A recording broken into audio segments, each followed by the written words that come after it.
Welcome back. I'm Bill, and you're watching Crash Course Travel. Today's episode, we're going to explore a tin dredge here a little outside of Ipoh, Malaysia.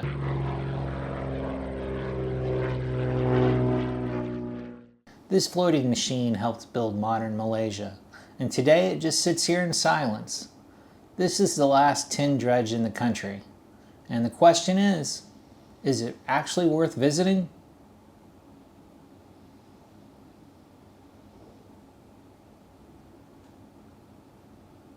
Let's find out.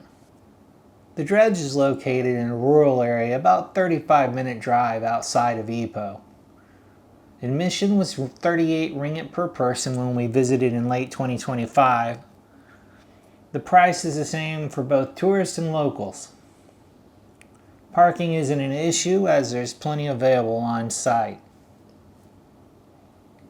Near the entrance, there's a small museum where you can learn about the history of the dredge and early tin mining in Malaysia, along with some interesting facts about the local area.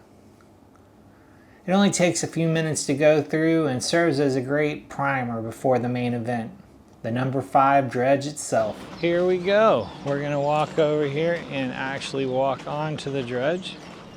This bucket-lined, steam-powered dredge floats on a man-made pond and was operational from 1938 to 1963.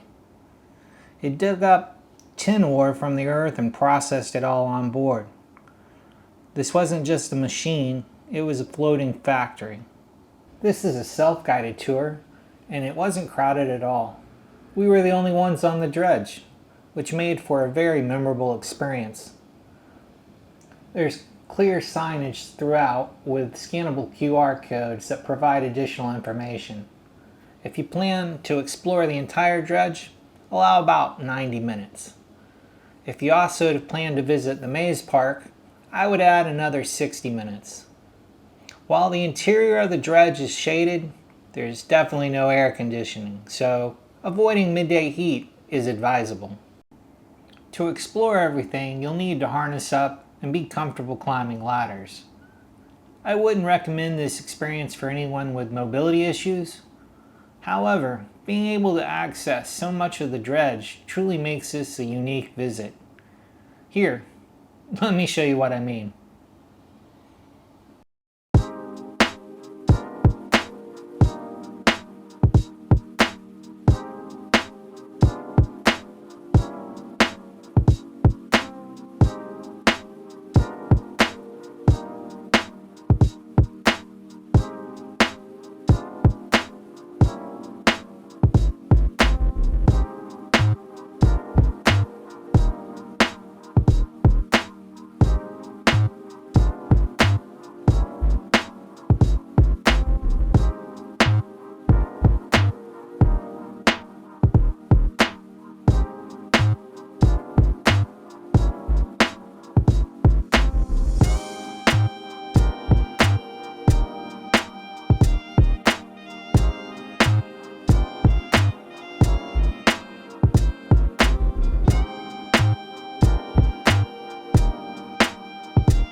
First off, let's discuss who this isn't for. If you have any type of mobility issue, I'd pass.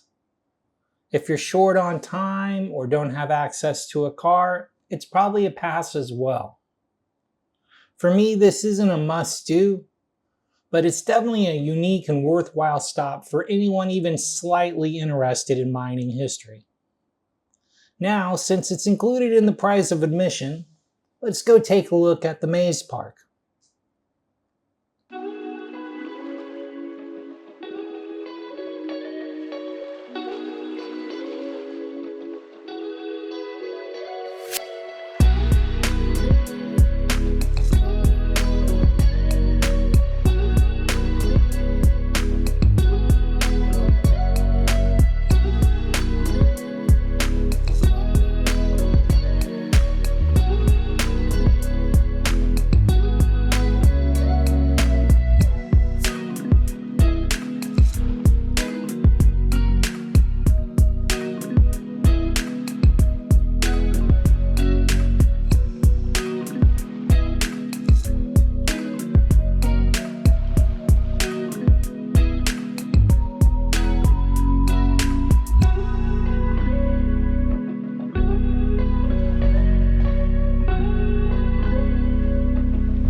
Thanks for watching.